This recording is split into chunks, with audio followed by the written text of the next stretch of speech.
So my parents got married. They were young. Like, they dated throughout high school and stuff, and they got married, and then they had my sister and had a baby named Joshua, and he passed away as a baby. And about a year later, they had me.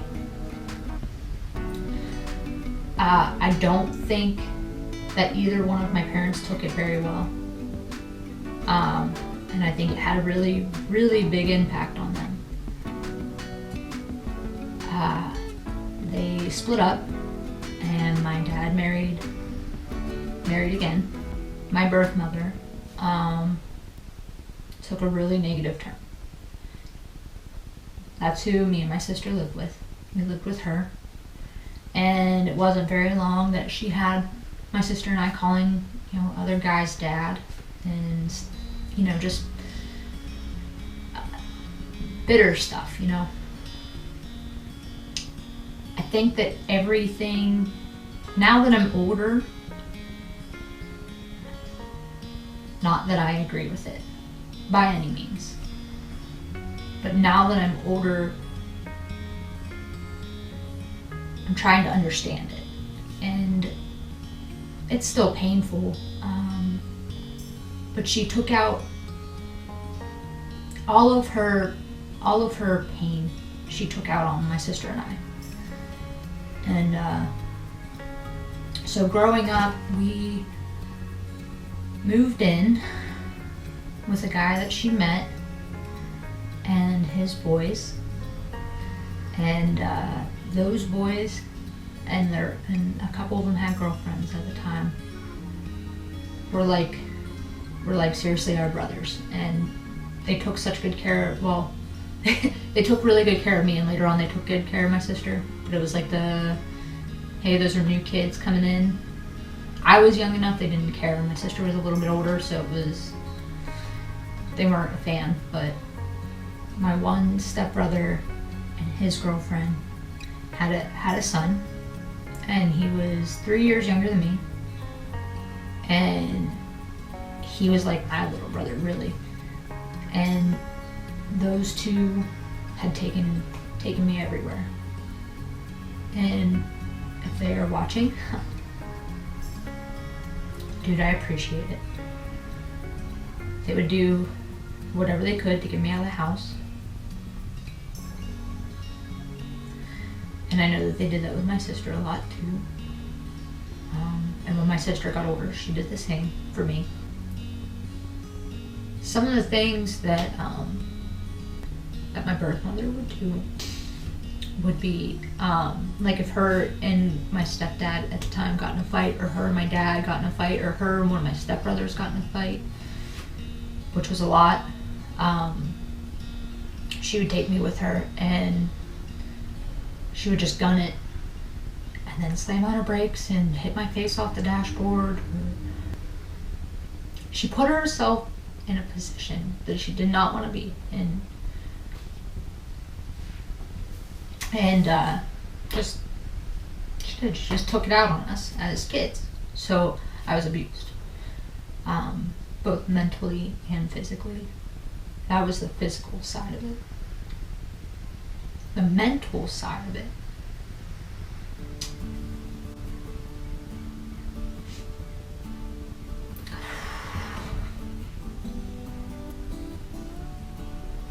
when people say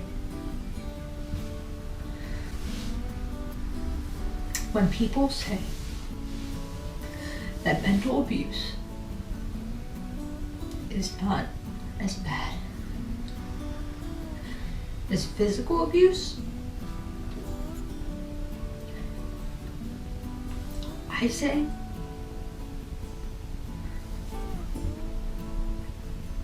I'm 29 years old and still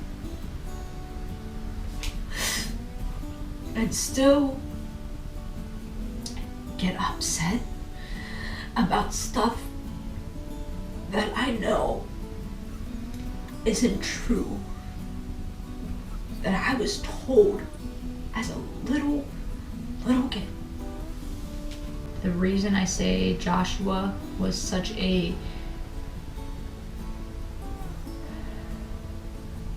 big stab on her was because I remember her saying to me, your dad left on your first birthday from your birthday party because you weren't a boy. Because you weren't your brother Joshua. And do you have any idea the impact that has on a little kid? These things in my life have taught me so much. How I talk to my children. I do everything in my possible physical, mental, everything I possibly can to make sure they know. Every single day, every single second that I love them.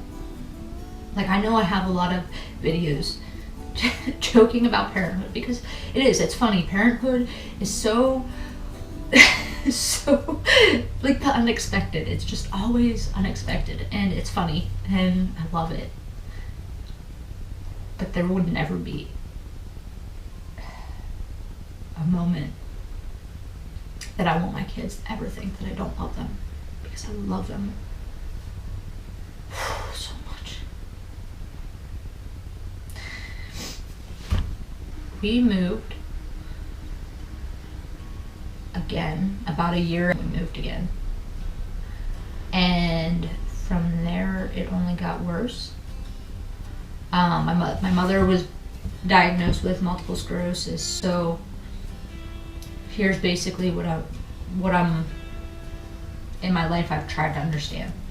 So she lost her son, she got divorced, now she has multiple sclerosis. That's starting to kick in. Just all kind of went even further down. Don't get me wrong, I think that you make your own path and you choose your happiness. You either are happy and choose to be that way, or you're miserable and let yourself be that way. And I think let her be this way, and that's really a shame because she really missed out on a lot of amazing stuff. By the time I hit 12, I remember going to class and our teacher had asked us to write a story about what scares us. And I remember writing, sent it in, and it was like the last week of school or something like that. And she called me up. She said, I read your paper. Is this what's going on? And I said, yeah, because I just thought maybe, just maybe, I could get out of there. I could get out. And she did. She helped. She really helped. So if you're watching and you remember that,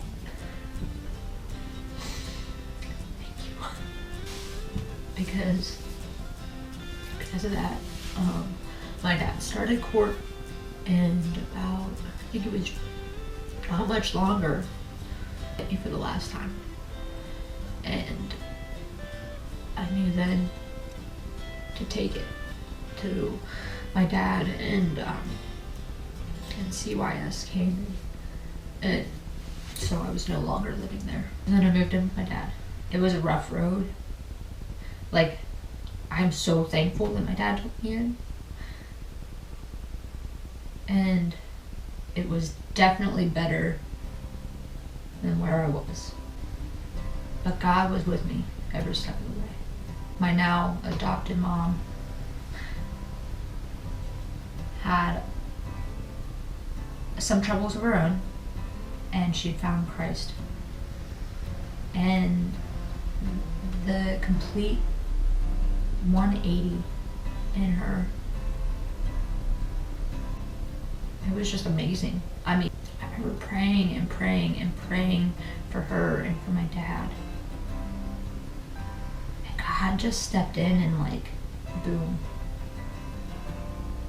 knocked the door down and healed them, healed both, and healed our family, really. after I moved out and I moved in with my dad, my birth mother and my stepdad got divorced, and nobody was surprised. I don't think anyone was happier than him to get out of that relationship. He really only stuck in it for me and my sister, just to protect us as much as he could. He really did, and he did a great job, and I thank him for that. I really do. My mother moved in with my grandparents. My grandpa had Alzheimer's, and my grandma was she was just old, and really couldn't take it. She was in her 80s. He was in his 80s. Really couldn't take care of themselves. So my birth mother had multiple sclerosis, pretty bad at this point. She had a cane and would fall. I'd go there on the weekends. I would do anything I could to help my grandpa and my grandma. That was a lot. That was a learning experience, and anyone who's dealing with someone with Alzheimer's, dude, I will pray for you. That is a mean disease, man. Did that for a while, and then my birth mother found another man. Wasn't very long after. Found another man online and got married pretty quick. The guy was a jerk. I know I said no hate comments, and I don't hate him, but he is not a good man. Not a good man at all. Couldn't wait to turn 16 and get a job and get my license and never have to go back, which is exactly what happened. So then I got married.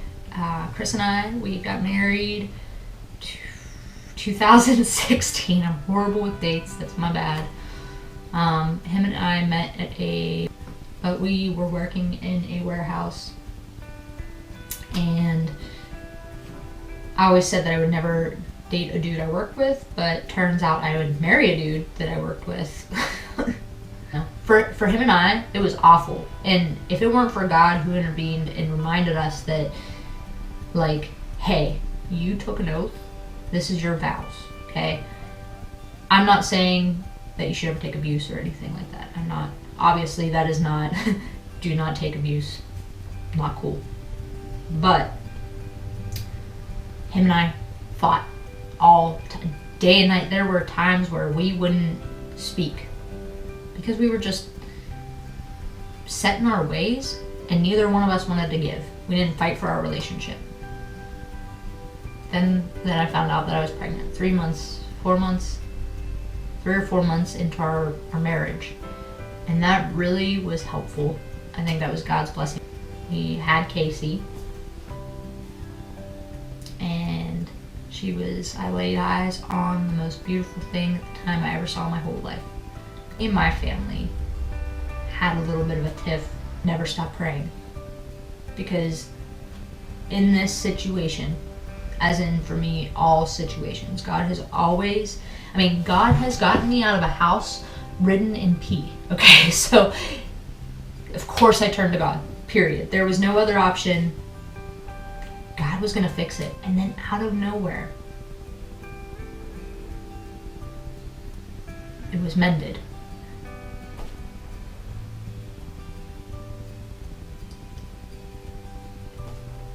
That was the hardest time in my life. It really was.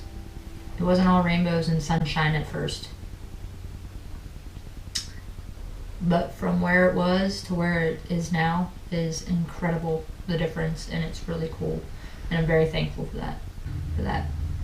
Because I've seen both sides of that spectrum, and that sucks. And we had Ellie. And that was that was such a rough, oh my gosh, you want to talk about rough pregnancy. Not even like puking or anything, but my husband was going through some things physically. He was having, what's that called? Vertigo. And if anyone knows what vertigo is, that poor man was trapped in a spinning ride at Kennywood. Like, trapped. All the time. Trapped in it. And I'm here pregnant, trying to help him pack and trying to get us moved, and Then we did move, and he was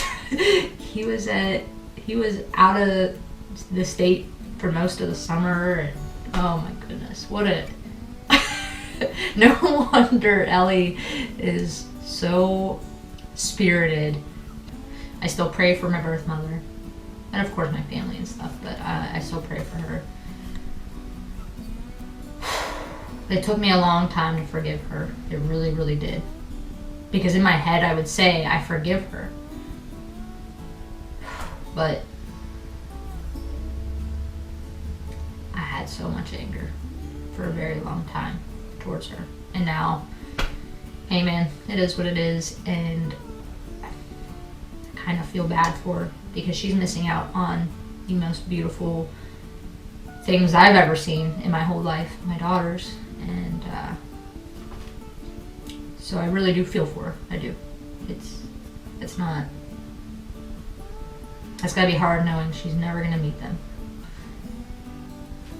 Just so you know, it's not because her specifically, but it is because of her husband, who I do not trust. He threatened to kill her. So just so you know, it is not like. I know today there is nothing she could do physically to hurt my children. If she ever went and started doing mental, I could easily just take my kids and leave. So it's not her so much as to why she doesn't see them. It's her husband. I don't trust him to save my life. That is the story of my life, my testimony. God can get anyone through anything. It's just a fact. Look at my life and look where I am now and where I was.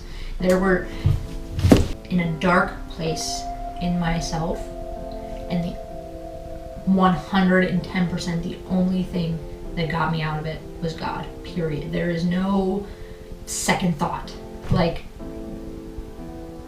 God reached out his arm and said, here, let me get you the heck out of there, because that is going to kill you. So, whether you believe in God, don't believe in God, if this video resonated with you, I hope that it helped you. If you ever want or need someone just to even hear you, even if you just need to tell someone your story, or if you want advice or just someone to pray for you or think about you, go ahead and message me. I'll put the link down for my Facebook page. You can throw me a message, and I'll also throw down my email too, so you can email me. That is the whole point of this video. The whole point of this video is to let you know you are not alone.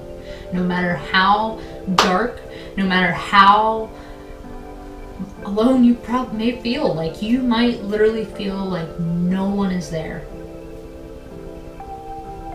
That's what this video is for, to let you know you are not alone. You are not alone. And I love you. And when I say that, I mean that. I love you.